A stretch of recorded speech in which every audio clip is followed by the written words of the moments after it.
I just like I like people who don't take themselves too seriously. And I think that is what has always drawn me to Yvonne is her ability to say stay so true to who she is while making it funny, but also poking fun at herself. And it's not just like coming from Nigeria, but it's also being raised in this Western culture in the US. I think she does such a beautiful job of bouncing in between both and making light of it without it being horribly offensive. So I love how funny she is. She makes me laugh. And she brings me through the lens and POV of how she was raised and her culture, which I find very fascinating. And it's good to know how these people move, why they move in the way they do, and just really get paint the whole authentic circle. All right, let's get right into it. Here is Yvonne Orji.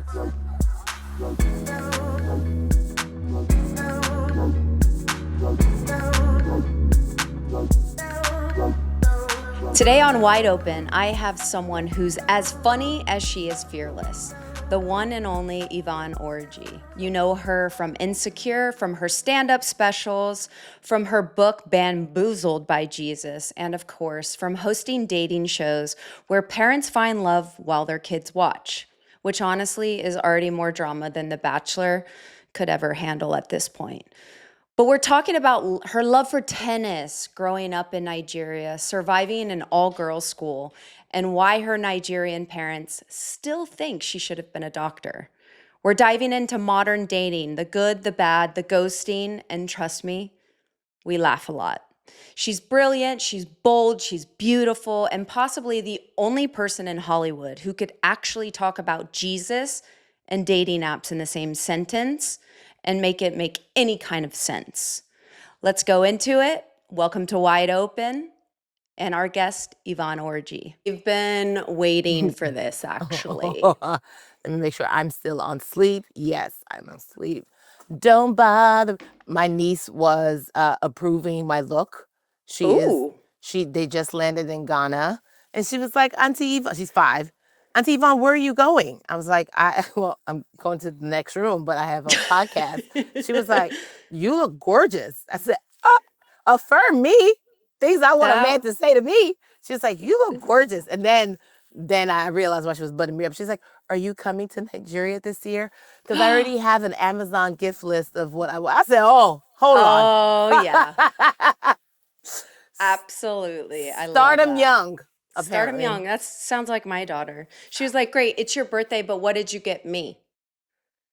So I had to go out today and get her. She loves making necklaces. So we got all the jewels. So is she a future designer? Like, is Harry Winston? Know. Is Harry Winston about to like move over? Is Tiffany? Did they find your new executive director? Girl, whoever can afford her. She got expensive taste at 4.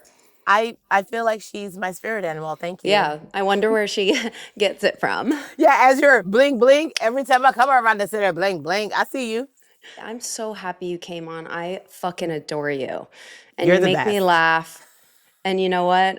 You have literally been the new MVP of the WTA, and I can't wait to talk. I fucking can't wait to talk about it.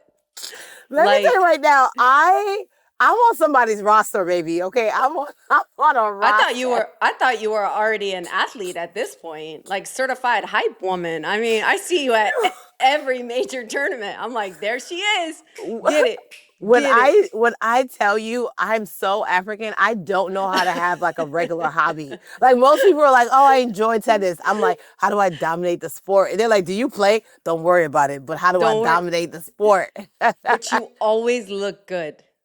But Thank yeah, you, but I've never seen you play. So for as far I as do play. I do play. In my head, you're like certified A talent. I'm nice. Okay, don't let no one tell you I'm nice with it. Okay, I mean, so I have a coach now, and yes, I have a coach now. We actually did Niger Smash together. It's fantastic. Shout out to Nkechi, aka Doris. I was like, which name are you using today?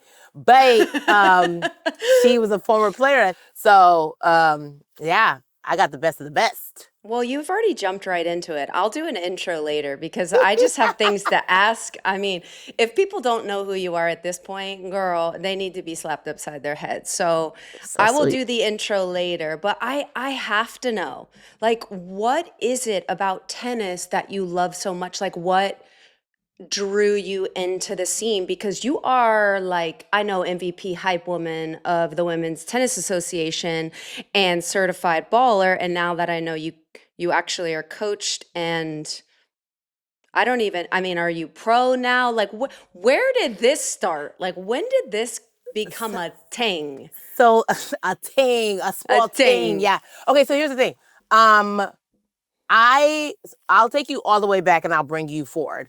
So, child of immigrants, born in Nigeria, grew up in Maryland. My dad would always go back and forth between Nigeria and Maryland, and whenever he would come, it would be summertime. You know what happens in summertime? Wimbledon. You know what you want to Ooh. watch when you're a kid in the summertime? Not Wimbledon. You want to watch cartoons. You want to watch Chippendale Rescue Rangers. You want to watch, you know what I'm saying? You want to watch Power Rangers. But my Yes. dad, and this is like, I mean, I'm an 80s kid, so we had like one like TV box. So like whatever he's watching upstairs, we watching downstairs. And so it was on Wimbledon, and I remember hating tennis. I said, this man is ruining my childhood. Hated Oh it. my God. Then I went to an all-girls boarding school for high school, and they had an equestrian team, and they had tennis courts. So then I was like, oh, this is that thing my dad be watching. So then I started playing tennis, and then me and my dad like had that as our thing. Yeah. And so I played, but you know, it does really matter how you start because I learned all the wrong things. I got patella tendonitis. I Oh. herniated this. Mm-hmm. It just all bad because the reality is like you don't realize tennis really requires you to like be loose. Again, I'm a child of immigrants. We don't know a loose. We ain't never met a loose. Okay, everything must be hard. So I'm Yeah. like leaving my coach now. She's like, why are you gripping the racket? I'm like, what am I supposed to do with it? She's like, relax. I was like, I am relaxed. She's like, I can see your veins. I said, oh hell. So I got to unpack a lot of things in therapy before I get to the court. So anyway, I played in high school, got injured, and it was like, all right, that was it. Then of course, what happens? The pandemic comes, and everyone's learning to bake bread. I don't cook, so that was never gonna be my thing. I was like, No, so thank you. no thank you. Next. And also carbs, I don't need them. No. So my roommate was like, yo, you need to find a hobby. I'm like, what? She was like, what did you do as a child? Yo, the reality is like when you look back, like I was such a studious student. I was like, what did I do as a child that I enjoyed? I was like, got straight A's. Like, you know, like I don't know. Like, what is a hobby? And so then I was like, oh, I remember we used to play like what's that thing called? Water balloon, a super soaker. But I was like, no one's really going outside in their Like grown a age. water balloon fight? Yeah, like water balloon fight. I have 3 older Ye- brothers. So like I just Lived in that. my brother grew up to be a boxer. 2 of my brothers played football, like basketball, like every Wow. sport was in my house. So I thought I was my mother's 4th son, to which she's like, no, no, no, I had a baby girl. And I was like, okay, cool. So then I'm like, oh, you know what's really good? Socially distancing, and you can get a good workout. Tennis. It's the perfect sport for the pandemic. But here's what, to answer your question, why I really rock with it. So as a comedian, it's you and the microphone. And Mm. every city you go, it's a new tour, it's a new audience, but you got the same jokes. You got the same. So in tennis, it's you and the racket. You go to different Mm-hmm. cities, it's you and your backstroke, it's you and your front Yep. stroke, it's you, different opponent. And I that singularity of knowing you're either gonna win, like I can tell when a tennis player is about to lose. I shut it off. I'm like, they're about to lose. Because it's like, are you still in the game? And Mm. or like, did you give up? Same thing with comedy. Yo, you got a 5-minute set. Never let them see you sweat. They don't know the rest of your material. So finish your set out. Even if you're bombing right now, finish your. So for me, as a comic, I really sit in the singular nature of tennis and knowing that like it's kind of all on you in a way. And Mm. I rock with that. Do you feel like that gives you somewhat of an advantage? Because I don't think most people have that tool. Because it is like people always say, like, oh, these athletes, how do you relate it to everyday life? And I say this as a huge advocate to get women in sports. You just nailed exactly what you said. Sport is such a pivotal part to teach young girls and women how to lead, how to stand in their own body, how to appreciate what their body is capable of, the mental and physical aspects it gives you, and the toolbox it gives you to navigate life. You're right, standing up there is really no different than standing down there on the court, Yeah, and I think, especially when it gets hard. listen, I think Billie Jean King just said, like, sports teach women, like you just said, how to be leaders. And I don't know, I think for me, I grew up with boys, so even like now, like I was always rough. I was like, my brothers would try wrestling moves on me. They'd be like, "Yo, just sit right there. We're just gonna put you to sleeper hold." I'm like, "Why am I suffocating?" Like we go. You're like, tap out, bro. And then they were like, "Okay, we're gonna jump from the couch and do a DDT move." I'm like, "Why are you hacksaw Jim Duck?" Yo, that's This is like you're speaking. I literally thought I was in Mortal Kombat at one point. I was like, me and my brother were like, also Mortal Kombat. Finish him, Tiger. Oh my God! When I tell you, Street Fighter and Mortal Kombat, me and Chung Li, hold on. Ooh. And then E Honda, this move right here with E Honda. Yes. Let me tell you right now. But wait, I'm getting so much whiplash between the fact that you said you were like, yeah, I was in Nigeria, then I had to move to Maryland, which gives me enough whiplash for the rest of the day. But you also were like such a tomboy, and you grew up with brothers, but you went to an all-girls private school. So like, yeah, hello. You be listening. Okay, so I still am a tomboy. Like, insecure for me was like that moment where I'm like, I'm a real life girl. Like, it's like Pinocchio. So the reason why I went to an all-girls boarding school, I'll tell you, is very simple. So my mother sent all of us to boarding school. Like, we're very African in that way. She literally had a book, and it was all New England. You're gonna be something, honey. She said, I'm leaving here with something. Okay, she said, you're going to pay me back like you owe your rent. Pay me back like it's money I spent. Anyway, I'm a human jukebox, so strap in. So anyway, so all of my brothers before me like left, and anytime they would go, family members would always come and like give them a care package, give them money. And I was like, yeah, I think I need to go to boarding school because I also want a care package. I also desire money. And I was also bullied at school. So I was bullied where I lived in Maryland. So I had to get the hell out of here. My mother was like, you need a restart and a refresh. So boarding school it was. I didn't know it was going to be in Lidditz, Pennsylvania, Amish country. Oh my God. Yes, horse and buggy traffic jams. Pero it was great. So it was a school from 6th to 12th grade, 125 students total. Exactly. So like average class size, 46. My graduating class was 12. Yeah. There was no version of you not raising your hand. Nah, you had to participate. And I think that's what I liked about it too, because I was smart. And so I graduated salutatorian because why not? Why wouldn't you? But it was that thing of like, without boys there was no focus on anything else. And we had uniforms. So for me, it was great. Like you didn't know if I was poor or not, because we both got the same plaid skirt on. Okay? Yep. Don't worry about my scholarship. That would have been a big distraction for me. I would have really figured out my sexuality way early on. Well, let me just tell you. So we had girls that got kicked out because they snuck in boys. But then we knew that there were some girls who was dating other girls. So we were like, I have a question. And we were in high school. We were like, how does work? And I remember one time, I'm not going to name no names, but I remember one time, I was like, are there 2 sets of feet in the shower? We were just like, hey man, we get it. And then the next year they were like roommates. I said, y'all basically married. Okay, that's what y'all giving. It's giving relationship. I had one of those. Hand up. It's giving relationship. Okay. I said, it's giving, I'm figuring it out. And it figured, okay. Let me tell you right now, the coupledom that you all like, when I tell you, I see pictures of you guys and I be like, that's a good looking couple, bro. Like, y'all are beautiful. And it actually sickens me. I'm sick of it. I want to push y'all down some stairs. how beautiful y'all are. Remember, I saw y'all in Paris at, I think it was it was Pharrell's party. It was the Louis Vuitton party during the Olympics. The Olympics.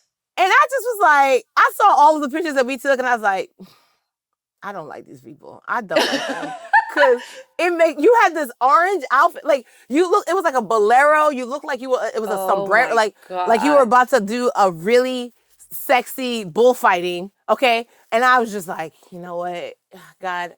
Kick her knees. I'm over here just trying to find one man to love me. Look at this beautiful couple. You know what, Jesus? You got about 2 years, and then we're going to have to figure this out. We're going to have to figure, I've got a lot of friends. Listen, I've got a lot of availability. You would be a hot item for all of my people. And we are very welcoming over here. Listen, anytime you want. My mother, she at some point she's gonna be like, okay, just anybody, tell me the truth. Like, what are we doing? I'm like, whoa, wait, Mom. I can't. More shit she needs to go through. I can't. But it's yes, so funny. I went to an all-girls boarding school because my mother had a book for boarding schools because she's very African. And so, yeah, we all went to boarding schools. But I was very much a tomboy. And I think because I was like, well, if you don't think I'm pretty, then I'm just going to be smart. And so then it didn't matter, like, what I wore or whatever. So it took me a while to be able to say or believe that I was pretty, like, without the accoutrements on. Because I wasn't affirmed. I can imagine, when you go back to Nigeria, you're seen as like an American girl, but when you're here, you're seen as a Nigerian girl. So like, how do you even see yourself growing up in that landscape? Where do you feel most like yourself, I guess is a better question. Both. My dad did a very good job of being like, this is before the current state of affairs. My father was like, if anything happens in America, where will you go? Okay, Nigeria, that is your home. And I was like, well, also here is. Yeah. And so he definitely made sure that we had a connection back home. So we stayed in America for 6 years.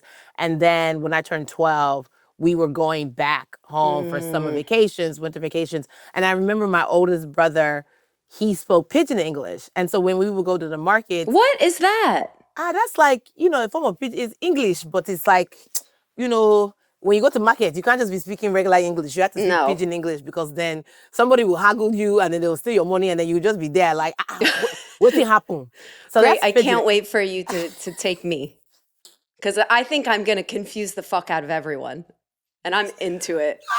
Yes. So I would watch my older brother like speak Igbo, speak pidgin English. And I was like, nah, I need that for myself because it just felt so cool. And again, I wanted to be one of my brothers. I wanted to, even while I'm a comedian, the reason I'm a comedian is one, because of God. But when I would see my dad holding court. So my grandfather was the king of our village. My father's a chief.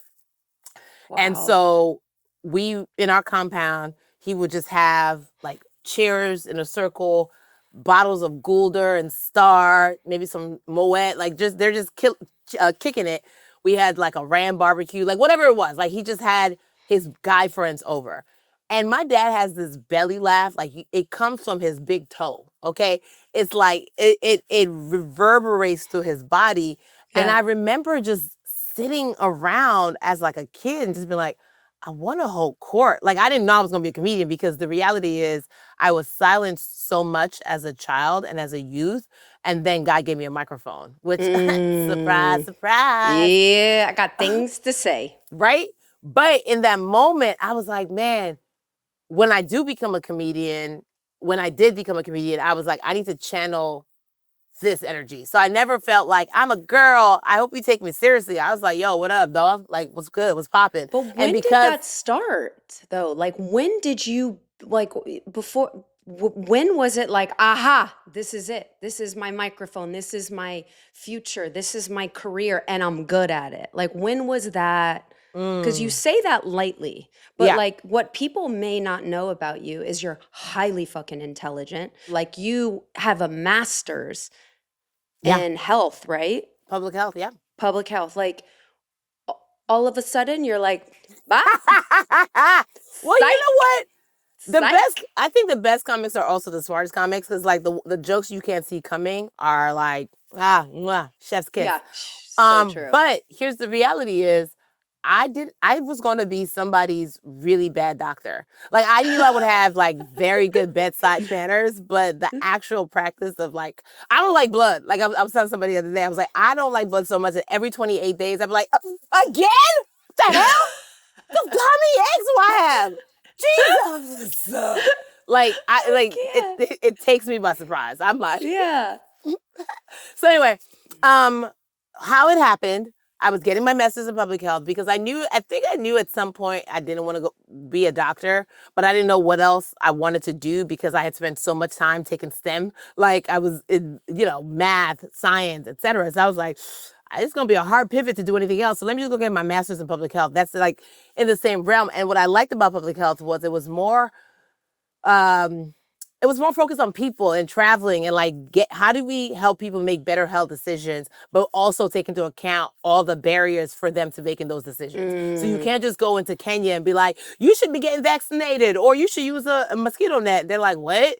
And so it's like you have to then like speak their language in order for them to adopt the better health things.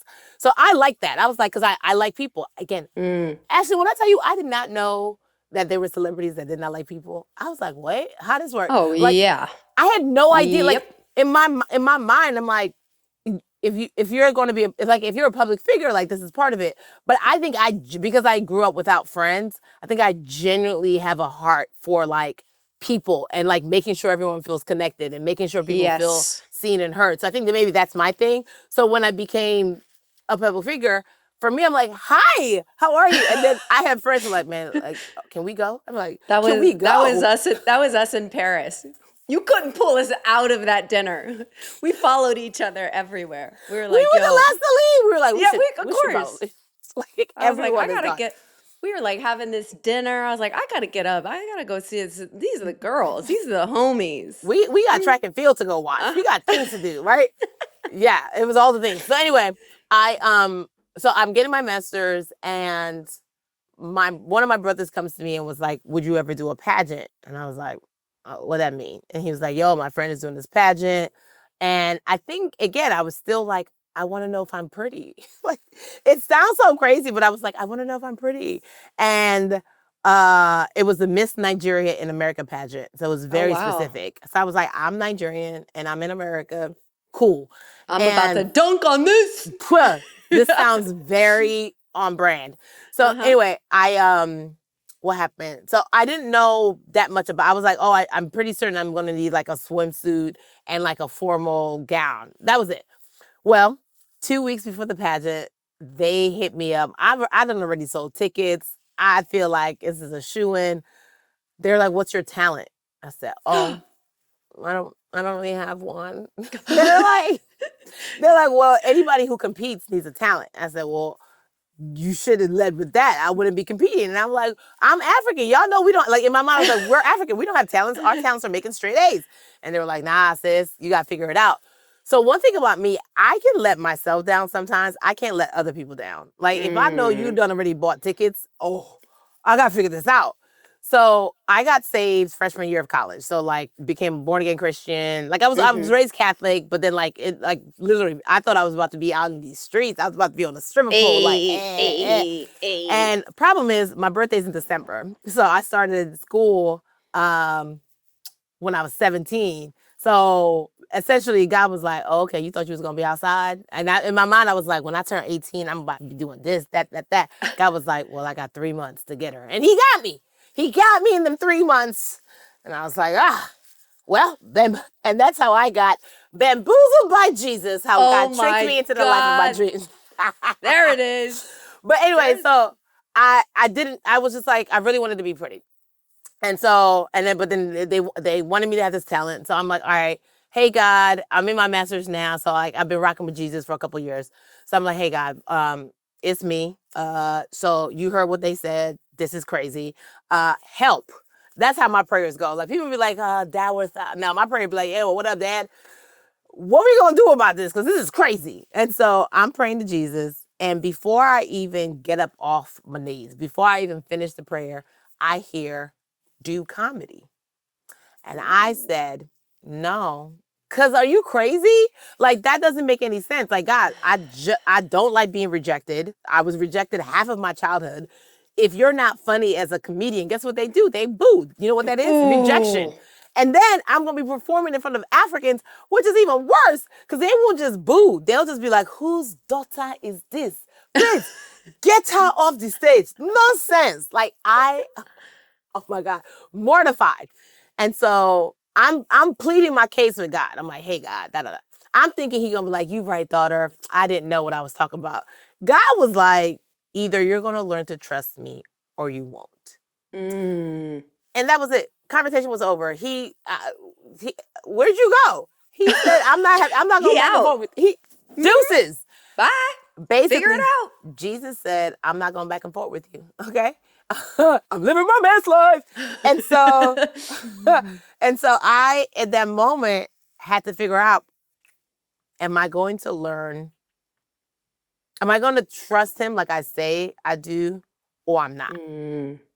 You know what I'm saying? Like, am I going to do like the double Dutch Christianity of like, I trust you here, I'll trust you here. Like, am I going to pick and choose? And if I'm being honest with you, I think people had let me down so much in my life that it was easier to be like, all right, well, God, you up. And if it don't work out, it's your fault. And if it do, then I'm riding. And I think that was just how I approached it. So for those 2 weeks, I don't ask me how. This is nothing but the Holy Spirit. Oh my God, the stress I feel right now for you. I started like I was like an observer. Like, what is that thing that my mom does or people in the community do that is like really interesting? Looking at it from a like Nigerian lens, but in an American landscape. And so I'm like, oh, my mom does this thing. I wonder if other people's parents do this thing. And I was like, this is really funny because I'm sure my American friends are like, why your mom do that? So I just literally just started writing down what I thought. And I was so deathly afraid, one, of forgetting my lines, and two, of people not laughing. So I didn't even, like, there was, when I performed it, there was no, like, pause for laughter. I didn't know who was going to come. So I delivered it like it was like a monologue. I delivered it like a script. Bop, bop, bop. So when people laughed, I was like, y'all throw me off. Please stop. And they were like, what? Save the laughter till the end. Yes, Literally yes. die. Applause. So anyway, it worked out well. And at the end, this woman, I've never forget this reporter was like, oh my God, you're amazing. Do you do weddings or birthdays? I said, and bar mitzvahs. I do it all. Listen, faith it till you make it. I love that. But you know what I love so much about your work is your humor feels so rooted in your truth. So I imagine like your background has really shaped your like comedic lens, which not many people have. Like you have so much material because like I can only imagine the shenanigans that go on going back and forth. Because like I ended up going to Liberia to do a women's empowerment. I worked in Liberia. Yeah. And I literally walked in. I had all my US soccer gear on. At the time, I was with one of our coaches at the time, Jill Ellis. And I walked in, and literally, I just remember all of these little girls being like, she looks like, is that a woman or LeBron James? And I was like, girl, I know, I'm just as confused. Trust me. Like, it was so funny to see and hear the things, like zero filter, all truth. No. They were like, this girl covered in tattoos, looking like, what is this? They probably were like, you know how like white people want to touch black people's hair in America? That's why how they were when they were like, can we feel?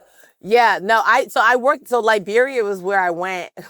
So after the pageant, I was like, God, am I really about to do comedy? This is crazy. How am I going to tell your daughter my mother, because she got an ill backhand, and we're not talking about tennis. Uh-huh. We're not talking tennis. And so exactly. And so to stall from not going to med school, I was like, I have to work.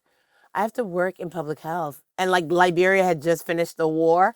It was easier for me to go to war-torn Liberia and Oh my stall than to tell my God. parents, like, I think I want to do comedy for a living. But to your point, like, I love going back home because it is so rich and so ripe with with uh with humor, because like every Nigerian is a comedian. Like the reality, Oh, yes. every Nigerian, even when they're not trying to be funny, every single Nigerian, like even like, so my first special, I shot it both in DC and in Nigeria, and a friend was like, just asking Nigerians for directions is ridiculous, because like they will lie to you in your face. They don't know how to get there, but they will make you believe. Like they can't just say no. And I was like, we gonna test it out. And sure enough, this one guy was like, you want to go where? Yeah, go straight. Go all the way down. Go down, down, down, down, down. You can't miss it. I'm like, definitely missed it. Definitely, there was no street there. I can't. So that's the I kind of love stuff it. that, like, for me, I'm always looking at. I'm very observational in my comedy, and so like, I'm working on my third special, so I'm going on my another tour. Wow. I'm very excited about this one because I get the most personal. Like I've been personal in the other ones. Like the first one, Mama, I Made It. That was like, if I never get another special, this is my love letter to my parents and to the culture, to my It was roots. brilliant, by the way. Thank you. I really, really loved it. That was one of actually my favorite. I appreciate that. And then the second one was shot, like, it was in the pandemic. We were going through a lot of change. Like I think everyone was kind of doing like healing work, and I had like a friendship breakup. And then I also wanted it to be like a backdoor to a sketch show. So we were kind of like I'm always trying to figure out like what's a creative way to do an hour. Like you can do an hour. You can just I can do an hour, but I'm always like, what else do I want to say? And with this time and with my creativity, because the reality is, like, as an actress, as a comedian, as somebody who is a human being and learning, like I want to bring all those aspects into my craft. And so the third one, it is going to be talking about all the things people put on you when you turn 40, like that you didn't ask for, like, Mm-hmm. and then all the observations that you make about things that are still happening, like in your fourth decade, that you're like, we haven't fixed this yet. Like we still here. Okay. Oh, okay. Yeah. Facts. Mm-hmm. And then I get personal about like the relationships that I've had, which is very interesting because it's like I talk about the stuff that I did wrong, and then the people that I'm like, yeah, this is where it went wrong, and this is why we're no longer together. But in a funny way, like I'm always I don't say protective of people, but I'm never going to be that comic that'll say something crazy because I can't fight. Yeah. I'll make you disappear because I know some people in the village. I can't fight. No, but it's the truth, because like I said before, like so much of what you've done, you've really literally and figuratively have opened the doors of your home. Like you brought all of us into what it looks like between the whiplash of where you were born and coming here and experiencing this wild ass culture. But do you feel, because of that openness, and you are very open in everything you do, how how do you handle the public scrutiny? Like how do you protect your peace as a comedian who has to live life through storytelling and vulnerability? Like that is the through line. Yeah. Because they'll sniff out the fakeness really quick. I think a couple things happened. One, so comedy was my gateway into acting. And before I even like got on the main stage, right? Me and God had our conversations privately, like in those very I call them the Pride Land years, the scar. When I was like, Mufasa gone. Simba has taken over the Pride Lands, and we are parched. So in those in that season, God really was like, I got to prepare you. And I heard a pastor say it this way, so this is the only thing that makes the most sense.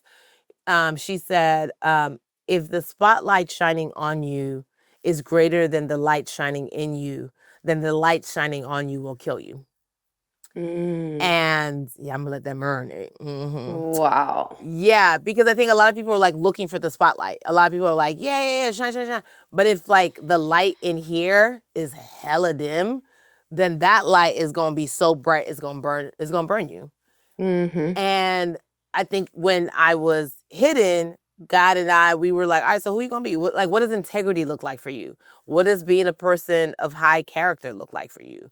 You know, what does excellence look like? Like all those conversations that I think people don't think are important because they're like, I'm just trying to make it. I'm just trying to get this money. I'm just trying to be famous. And as somebody who's in the public eye, whenever anyone says they want to be famous, I exit stage left. Like I can't be, because that means you will do anything to be famous. And you need people, someone said, you always got to hang around with people who got something to lose. Don't hang around nobody that's like, you got to hang around people who got something to lose. Like they children, you know, they 401k, like something. Like you can't just be out here willy-nilly. And so for me, I was never chasing fame. I was always chasing purpose. And so, yeah. I love that. Because this is a God dream. Like there was no version of me that was like, I want to be a comedian. Even when I was watching my dad, I was like, oh, I want to hold court. But I don't know what that means. Like I want to be able to have a good group of friends like my dad had that like would laugh with him. That didn't translate to I want to be in the public eye as a comedian. So anyway, by the time Insecure happened, it wasn't about, like, I was in service to Issa. Like for me, I know I booked it. There was 5 auditions. I believe I'm talented, but I really do believe it was because I was willing to be in service to Issa and her vision. It was never like the Yvonne Orji show. It wasn't like pick me, pick me, pick me. It was like, oh, I have a front row seat, and how I serve this woman is how one day someone will serve me. So if I trick off this experience, trust and believe when it's my turn, it's not going to end well. And so I feel like when you talk about being in the public eye and the scrutiny, no one loves being scrutinized, because scrutiny a lot of times means you were misunderstood, you know? And we've talked about this a little bit. People don't like nuance. Like Instagram, Twitter, social media is not a place where you can have nuanced dialogue. No. Because people, not at all. People don't even read headlines. We're not even talking about the whole article. We're not even talking about like people read comments and like facts and emoji. They don't read headlines. So you think that somebody who's not even taking the time to care about what you meant, what you're trying to say, is going to give you grace? So I think whenever I have been scrutinized, I'm like, 2 things. Am I getting grace in this moment? Have I given grace in this moment for other people? And also, do any of these people pay my bills? Ooh, that part. That part. Like not, you know, like, because it's just like, I can't even. What is your screen name? You have 0 followers and you're private. Man, stop. You have 2 posts. Like this is a bot. I'm not arguing with you. Like God bless. Like I'm not the one. Protect your energy. Yeah. Protect your energy. And then it's just like, your peace. Do any of these people want to understand my point of view? And if the answer is no, then it's just like, then what you arguing for? They don't want to, like, you only engage in conversation with people who are desiring dialogue. When people don't desire dialogue, but they just want like your downfall, they don't desire dialogue, they desire your downfall. Well, that's like the current landscape right now. Yeah. That's what people want. People are fueling just hatred. And like you nailed it though, but when people often talk about making it, but few actually talk about what comes after it. And what I can only imagine after Insecure, I know you say you were like, you are meant for that moment. Thank you. Like I do. I thought you did such a fucking insane job. You added like, everyone could sit down and be like, oh, I fuck with that, as like, I want that to be my type of friendship. I want to have that kind of fun. I want to have that lightness. I want to have that kind of connection. In a world right now, that is so fragmented. Mm-hmm. Like, that was a beautiful storyline. And I imagine it has been quite a hard shift for you because that fucking show took off, which means your life probably changed very quickly. It was a role of a lifetime. And when I tell you, we were in the Pride Lands for a long time. So I remember being like, oh, I don't want to pay my student loans incrementally. I want to write one check for them. Now, this is when you're poor. Mm. So like me, when you talk about dream big, I am the epitome of like, so what's the biggest desire you have?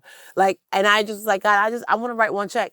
When you can't even put gas in your car for $20, but you're like, you're going to write a check for $50,000 in one, like, I love this for you. And that's just it. I defer. I know GW was like, "Ho, where is our money? You're not even using this degree no more. Pay us back." And there was one woman, Miss Ruth. I want to tell you, there are some people that God really put in your life as angels. I think Miss Ruth stuck around. Miss Ruth to retire until after I paid my damn student loans, because she was the one who processed our deferments. And so I was deferring. She was like, it's okay. I just need to know you was looking for a job. I said, Miss Ruth, I'm doing my best. She was like, it's okay, baby. We believe in you. Aww. And then I said, Miss Ruth, I called her. I said, Miss Ruth, I'm paying it. She's like, all of it? I said, I'm paying it all. And she was so elated. She took that call. She took that check. And like the next week, she was like, I'm retired. I said, oh. So yes, my life changed in the best way. But then also, here's the crazy thing. Remember how I told you, like, I didn't think I was pretty? So now when people see Molly, I'm confused because they're like, yo, Yvonne is like, Woman Crush Wednesday goals. And I'm like, because I got somebody else's hair in my hair, like, because I got new clothes. Like, I did, because when I was bullied, I was like, look at me because I'm smart, because you're not going to look at me because I'm pretty. And so now I have this role where I get to play this smart and beautiful woman. And now guys are like, and I'm like, that was more of a Jedi mind trick for me. Like, I was like, I don't know how to process this. And then you're just like, well, what's real? And I'm so grateful that I had that season of not just poverty, but just preparation. Yeah. Because when I did make it, I got the same friends. Like, I remember I got one friend, Shamika. I used to shop at the 99-cent store heavy. Because I could get groceries and I could get glue. You know what I'm saying? You can get arugula and you can get some Scotch tape for $1. And I remember when we booked Insecure, Jay Ellis was like, you can't shop at the 99-cent store no more. And I was like, man, you don't know my life. Like, because you were like, watch me. Bro, because after season 1, I was back to being broke because I paid off all my debts like a Lannister. Okay? Yeah. I was Game of Thrones. The Lannister pays their debts. Juiced. So I was... Let it fly, baby. Let it fly. And my friend Shamika was like, what you need? I was like, I really need to go shopping in the 99-cent store because that's all I can afford. But Jay told me I can't be seen there. And she said, wait in the parking lot. Give me your money. And she went in and got me and like came out with my bags. And I said, that's a real one. Yes. That's a friend. And so with the life-changingness of Insecure, it's like, yes, my life changed, but my circle, my core was what held me down. Because again, when you become a public figure, you don't know why people want to be your friend. You don't know why people want to be around you. Because I'm like, how'd y'all meet? We have known each other for a very, very long time. So, I mean, she was straight. I was like, she's a homie. I used to call her sis. And, when I would go out to play in LA, her and her friends would show up. Like, it was very sweet. Yes. Until it was like, she's touching my arm a little differently here. Well, Ashland, I'm telling you, I can't look you in your eye. I know that for a fact. I can't look you directly in your eye when we break, because you pull up quick to retrieve it. You are a Star Mix-a-Lot. That's what you are. You got that Star Mix-a-Lot spirit on you. I can't look y'all, nah. Well, we're about to hang out. We're going to LA soon, and we're doing Friendsgiving, and you're going to be there. I'm wearing my shades. I'm gonna be looking just like this. I'm like, I can't look. I'm like, But here's what I will say. Me and all my girlfriends, we make this joke. We were like, yo, let me tell you right now. We set the bar so high in each other's life that any dude trying to penetrate like this circle, they got to come. Like, you can't just be sending me any kind of bouquet. Like, look at the bouquet that my homegirl sent me. Like, you can't just one rose. What is this, The Bachelor? Nah, like you know what I'm saying? Like, I can't. So I'm not surprised that you got the best birthday of your life, because women just know. We just be knowing. You know what? I tell you what, it really is something. Like, she is an insane human, like a fucking magical unicorn. I don't get it. And I'm like, also, there's no way you've been straight for this long. She was fitting in too well. She knew those streets. You know what I'm saying? Not you. She wasn't new to it. She was not new to it. But she was true to it. She was true to it. She was true to it. You know, she was probably like, I've been dibbling and dabbling. She was ready for the right moment. She was ready for the right, opportunity. I guess so. I see your true colors. That's why I love us. I cannot wait to hang out in LA. I also, just to be clear, I don't have my badge on right now, but I should. I actually wear it on my forehead. I'm a great wing woman. I do find straight men like aliens, but I could get past it for you. And listen. Well, I'm sure you got friends. I'm sure you got. I know you know people. Yeah. I have a tennis crush right now, and he is. Oh, you better. That's all you're gonna give us? Who's this tennis? If you guess it, then I will confirm it. Babe. What country? Europe. It's Europe. It's a European country. Well, that's too big. No. Top Spain? 3. No. Italy? No. Ooh. I got to do my research. I'm going to see Renee tonight for dinner, so I'm going to be asking. No, Renee doesn't know. Okay, so I'll say it's France. Ooh. Mm-hmm. Okay. Yeah, and he fine, but he's 12. He fine.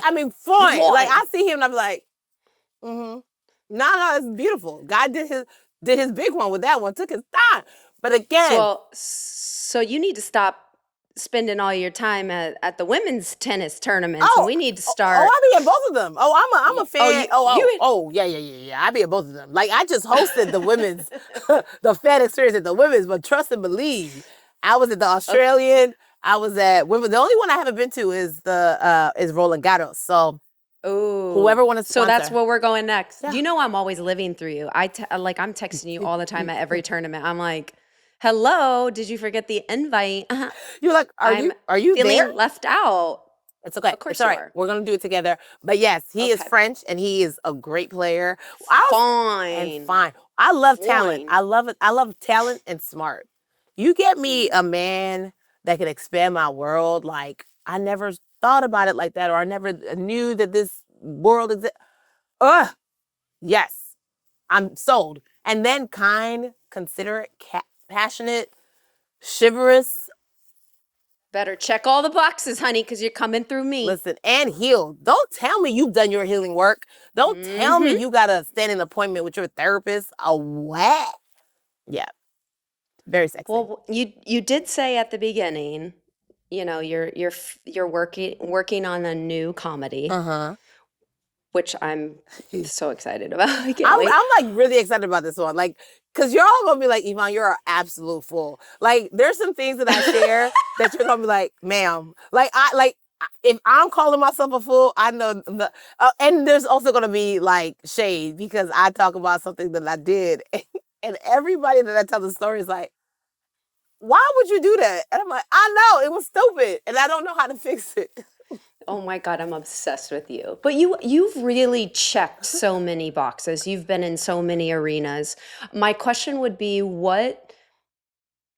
because you are such a risk taker and you're, a beautiful person at your core and your storytelling capability. Like you bring people in and you are so warm and inviting. It's beautiful. It's a beautiful thing. 5 minutes of meeting you, I was like, oh, we knew each other in a different lifetime. We were kicking it somewhere, doing something we shouldn't have We been were playing doing, but Mortal here we Kombat. We were are. playing Mortal We were, Kombat. we were in those woods. We were in them.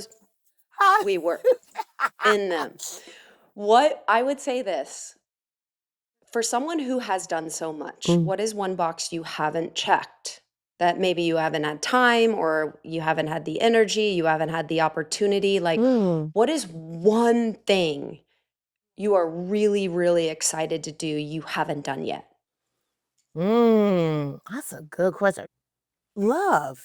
I feel like being truly, wholeheartedly in love. Like I've had relationships that I thought I was in love, or like it was getting towards there, but just like a love that like when people are in love, they talk about it. They're like it just takes you by surprise, or it just you have no idea how it happened. You just can't imagine yourself like your heart busts open. You're just like what? Like in my mind, I'm like, where is this magical Negro? Like how does this happen? But you know, it feels like such a beautiful space to be in, and not just that like, oh, I'm in a relationship for the gram, but like that, like, oh, my person, I found them. I think that'd be great. I've always known I was gonna be a great mother. I've always known, like, hands down. Um, I'm a kid whisperer. Like, I'll be fans, and they'll have a baby, and I'm like, can I hold your child? And they're like, Great. You can, Auntie, yeah, come over with my done, babies. easy. They love me. Now I will say I love the before they can talk. After they can talk, I'm like, hey man, take this child. Like that like that 2 to 18 range. I don't know what to do with them. That's a big ass range. Jesus. I said I'm a baby whisperer. Like Okay. I used to work in the nursery at my church, and the thing about babies that I love, you already know what you're getting. It's like if they crying, they're teething, they're hungry, they need to be changed, or they're tired. That's it. Like babies, it's one of those four. And if they're teething, it kind of sucks. It's like you can't really. You just gotta give them that ice pack and hope that it helps. But there's nothing. You just gotta be like, it's okay. It's okay. Let them cry. And I speak that language. When they are like 6, I'm like, I don't. What is it that you desire? I'm like what? Or actually 4. 4 is that weird. Like 4, I'm just like what? That's my daughter. She'll talk shit real quick.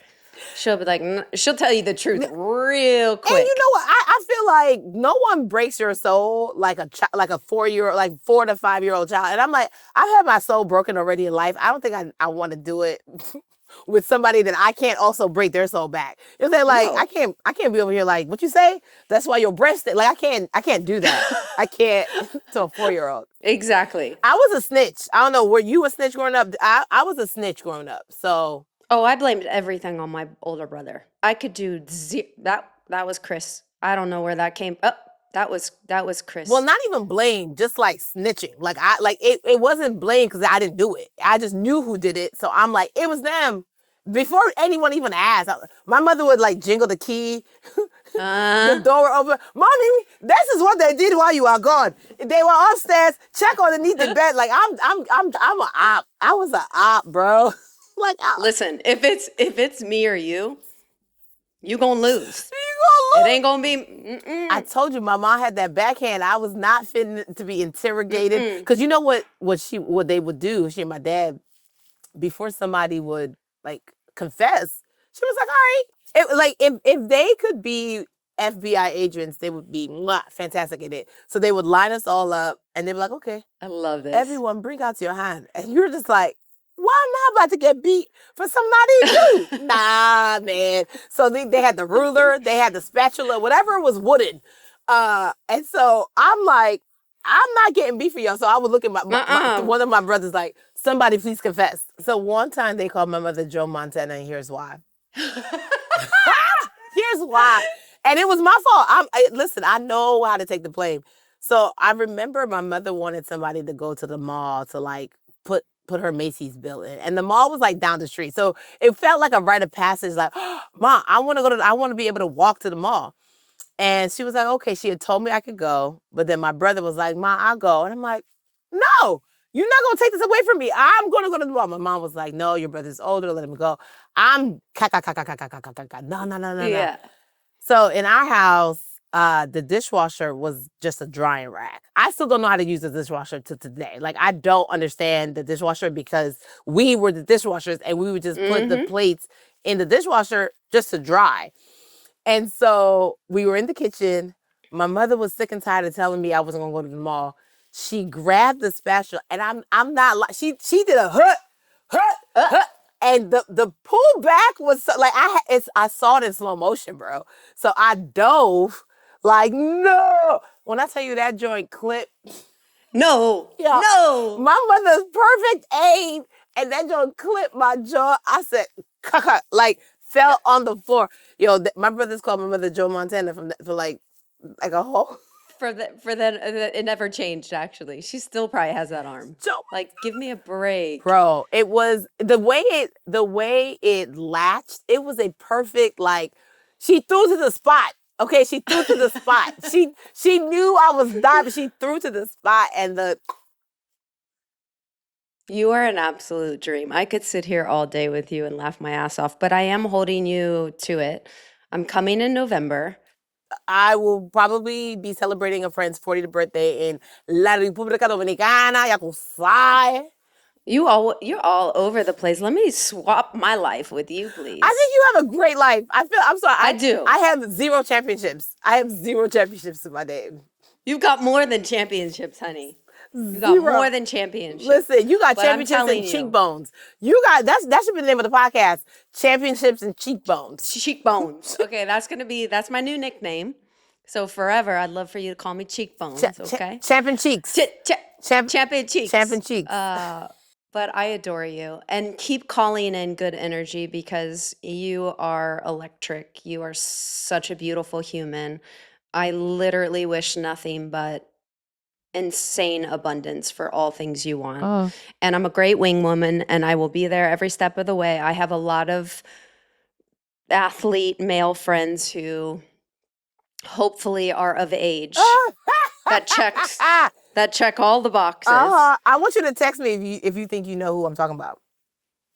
Oh, I'm going to start texting you a bunch of stuff because I'm going to be like, how about this? How about this? How about this? How about this? I'm going to keep you in my sphere. I love that. Well, first of all, can I just say thank you so much for how you affirm not only me, but the people in your life. Like, you don't get to have the friends you do if you're also are not that friend. Like, they're a reflection and a representation of the spirit that you possess and like the realness that you have, because there's a lot of people out here faking it.